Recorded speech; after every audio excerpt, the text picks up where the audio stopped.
محترم بھائیو، جس طرح آپ ماشاءاللہ فجر کی نماز میں تشریف لاتے ہیں تو کوشش کریں مغرب عشاء میں بھی آپ تشریف لایا کریں۔ عشاء کی نماز کی تو نبی صلی اللہ علیہ وسلم نے بہت زیادہ تاکید کی ہے، فضیلت بھی بیان کی ہے۔ فضیلت تو سب نمازوں کی ہے، لیکن عشاء اور فجر کی اہمیت اور فضیلت تو خاص طور پر نبی صلی اللہ علیہ وسلم نے بیان کی ہے۔ جو بندہ عشاء کی نماز جماعت سے پڑھ لیتا ہے تو اللہ سبحانہ و تعالی سارا دن کی عبادت کا ثواب اس کے لیے لکھ دیتا ہے، اور اسی طرح جو فجر کی نماز پڑھ لیتا ہے جماعت کے ساتھ تو ساری رات کی عبادت کا ثواب اس کو ملتا ہے۔ تو بھائی کوشش کیا کریں، عشاء کی نماز میں ضرور شرکت کیا کریں۔ وعن عبداللہ بن عمرو رضی اللہ تعالی عنہ قال قال رسول اللہ صلی اللہ علیہ وسلم المسلم من سلم المسلمون من لسانہ ویدہ والمہاجر من حجر ما نہى اللہ عنہ۔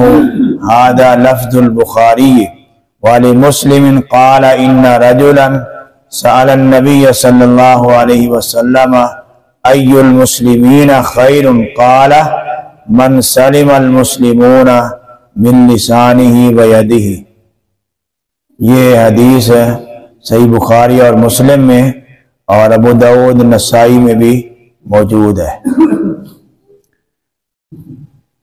عبداللہ بن عمر رضی اللہ تعالیٰ عنہ فرماتے ہیں، یہ عمر اور عمر کا ایک فرق بھائی ذہن میں رکھ لے۔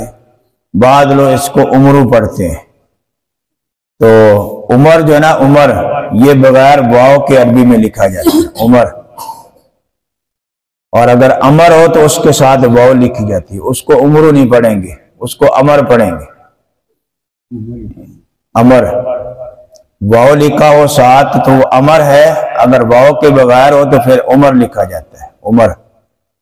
تو یہ بھائی ذہن میں رکھیں، بس اوقات بندہ سمجھدار ہوتا ہے، پڑھا لکھا ہوتا ہے، ایسی غلطی کر جاتا ہے، لوگ پھر اس کا مذاق اڑاتے ہیں کہ اس کو اتنا بھی پتہ نہیں کہ یہ عمر ہے یا عمر ہے۔ بس واو کا فرق ذہن میں رکھ لے کہ واو لکھا ہو ساتھ تو پھر عمر ہے، اگر واو کے بغیر ہو تو پھر عمر ہے۔ تو عبداللہ بھی بہت سارے ہیں، تو اگر تو ان کا نام ذکر ہو جائے آگے والد کا تو پھر سمجھو پتہ چل گیا کہ یہ عبداللہ کون سا ہے، اور اگر خالی عبداللہ حدیثوں میں ذکر ہو تو پھر اس سے مراد عبداللہ بن مسعود ہوتے ہیں، باقی کوئی عبداللہ نہیں، عبداللہ بن عمر بھی نہیں، عبداللہ بن زبیر بھی نہیں، عبداللہ بن عباس بھی نہیں، اور عبداللہ بن عمر بھی نہیں۔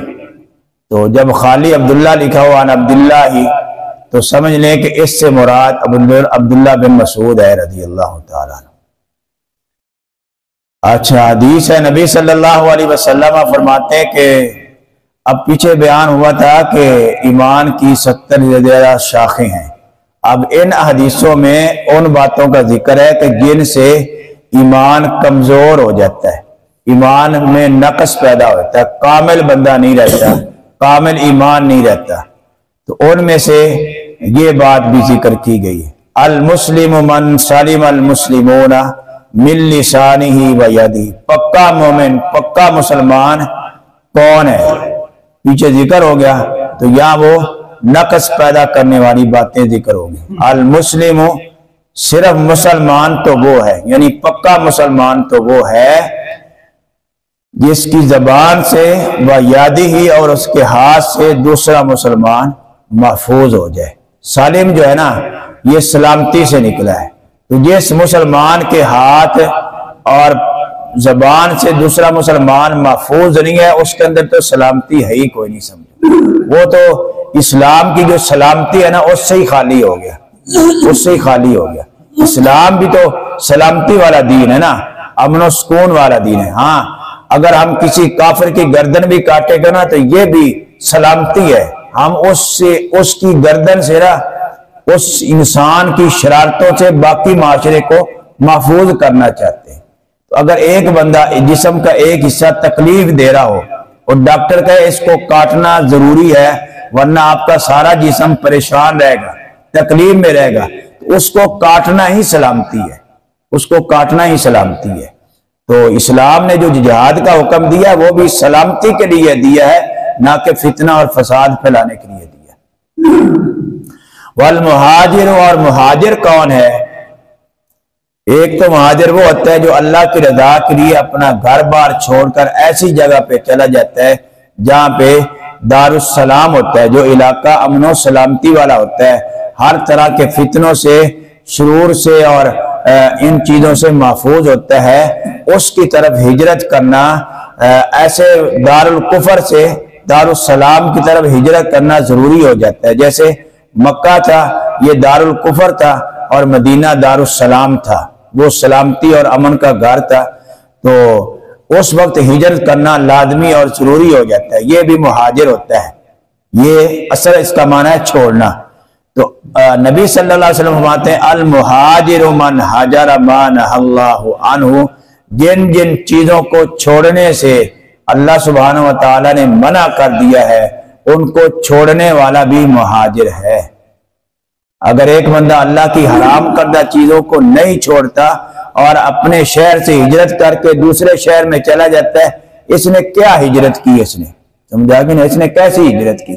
تو ہجرت کا ایک مفہوم یہ بھی ہے کہ اللہ کی حرام کردہ چیزوں سے، اللہ کی منع کردہ چیزوں سے، شراب ہے، جوا ہے، خنزیر کا گوشت ہے، اور اسی طرح چوری ہے، ڈکیتی ہے، زنا ہے، جو کبائر ہے، شرک ہے، سمجھا گی نا، شرک ہے، یہ ساری چیزیں جو اللہ نے منع کر دی، اللہ نے حرام کر دی اس پر، ان ساری چیزوں سے، حرام کھانے سے بھی، اسی طرح اور بھی بہت ساری حرام کردہ چیزیں ہیں، ان سے جو بندہ بچ جاتا ہے، ان سے جو بندہ رک جاتا ہے، یہ حقیقت میں اللہ کے ہاں مہاجر ہے۔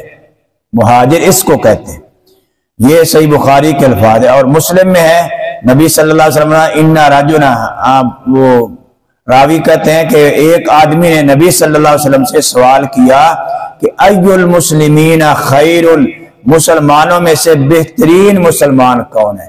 ہیں تو باقی بھی مسلمان، کافر تو نہیں کہیں گے ان کو، ان غلطیوں کی وجہ سے بندہ کافر نہیں ہو جاتا۔ یہ بھی بات سمجھانے کی ہے کہ کبائر سے بندہ کافر نہیں ہوتا، کبیرہ گناہ، کیونکہ کچھ فرقے ایسے بھی ہے نا، جیسے معتزلہ وغیرہ، یہ خارجی وغیرہ جو ہے نا، یہ کہتے ہیں کبائر سے بندہ کافر ہو جاتا ہے۔ تو امام بخاری رحمۃ اللہ علیہ یہ بھی ثابت کرنا چاہتے ہیں کہ کبائر سے بندہ، کبیرہ گناہ سے، ہاں ایمان میں نقص تو ہو جاتا ہے، ایمان میں کمی تو ہوتی ہے، لیکن بندہ کافر نہیں ہوتا۔ تو مسلمانوں میں سے خیر والا مسلمان کون سا ہے؟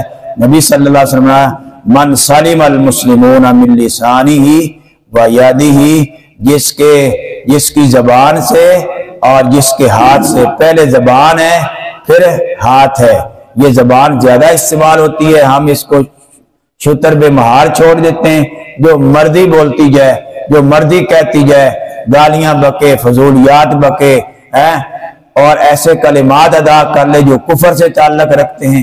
اس لیے اپنی زبان کو کنٹرول کرنا نہایت ضروری ہے۔ اگر یہ زبان جو ہے بندہ اس کو روک لے تو بندہ بہت بڑی بڑی جو ہے نا مصیبتوں سے بچ جاتا ہے۔ نبی صلی اللہ علیہ وسلم نے فرمایا من صمت نجا، جو بندہ خاموش رہ گیا وہ بندہ نجات پا گیا۔ آپ جتنا خاموش رہیں گے آپ کے گناہ اتنے ہی کم لکھے جائیں گے۔ آپ کا خاموش رہنا نیکی ہے، سمجھو آپ نیکی کر رہے ہیں، اگر آپ بولتے ہیں اور فضول بولتے ہیں تو گناہ لکھے جائیں گے آپ کے کھاتے میں۔ تو یہ نہیں کہیں کہ آپ تو بولتے نہیں پھر نیکیاں کیسے لکھی جائیں، آپ کا خاموش رہنا ہی نیکی ہے، خاموش ہے، کیونکہ اللہ کے رسول نے فرما دیا کہ من صمت نجا، نجات کیا ہے؟ نیکی تو نجات ہے۔ اس لیے جتنا کم بولیں گے اتنا ہم اپنی عزت بھی بچائیں گے اور اپنا دامن بھی بچا لیں گے، اپنا جسم بھی بچا لیں گے۔ زبان تو بول کے اندر چلی جائے گی، سارے جسم کو بھگتنا پڑے گا، اور پھر جیلیں بھی کاٹنا پڑیں گی، پھر گالیاں بھی سننا پڑیں گی، پھر مار بھی برداشت کرنا پڑے گی۔ اس لیے پہلے نبی صلی اللہ علیہ وسلم نے زبان کا ذکر کیا ہے۔ تو زبان کو ہم اس کو لگام دے کے رکھیں، اس کو کم سے کم استعمال کرے. یہ نہ ہو کہ فرشتہ ہمارا جو ہے وہ کرامن کاتبین ہے وہ بائیں کندھے والا بیچارہ سارا دن مصروف ہی رہے کہ ہم بولتے ہی رہے، سارا دن بولتے ہی رہے بس ہے. کبھی کسی کی غیبت کر لی، کبھی چغلی کر دی ہے، کبھی کسی کو گالی دے دی، کبھی کسی کو برا بلا کہا، کبھی کسی پر تہمت لگا دی، خواہ مخواہ باتیں. اس لیے من لسان ہی، اپنی زبان سے جو بندہ دوسرے مسلمانوں کو محفوظ رکھتا ہے اور اپنے ہاتھ سے محفوظ رکھتا ہے، یہ مسلمانوں میں سے سب سے خیر والا مسلمان ہے. اللہ تبارک تعالی ہم سب کو خیر والا مسلمان بنائے اور دوسروں کی عزت سے، دوسروں کی آبرو اور دوسروں کے جسم کو اپنی زبان سے اور اپنے ہاتھ سے ہمیں محفوظ رکھنے کی توفیق عطا فرمائے. اللہ تبارک تعالی جتنے بھی بیمار ہیں سب کو شفاء کاملہ عاجلہ نصیب فرمائے. اللہ تبارک تعالی ہمیں ہماری اولادوں کو دین اسلام کے اوپر کما حق کو چلنے کی توفیق عطا فرمائے. ہمیں بھی اور ہماری اولادوں کو بھی پکا سچا نمازی بنائے، جو اللہ کو مطلوب ہے ویسا ہمیں مسلمان بنا دے. اللہ تبارک تعالی جتنے بھی ضرورت مند ہیں ان سب کی جائز ضرورتیں پوری فرمائے. جو ہمارے والدین، اقربا، بہن بھائی اللہ کے پاس پہنچ گئے ایمان کی حالت میں، اللہ تبارک تعالیٰ ان سب کی مغفرت فرمائے، ان کے درجات کو بلند کرے، ان کی قبروں کو نور سے بھر دے، ان کی قبروں کو روضۃ من ریاض الجنہ بنا دے. اللہم اغفر لنا ولجمیع المسلمین والمسلمات الاحیاء منهم والاموات. اللہم کن لهم ناصرا ومؤیدا ومعینا. اللہم اجعل لهم من لدنک ولیا واجعل لهم من لدنک نصیرا. اللہم اعزنا ولا تذلنا. اللہم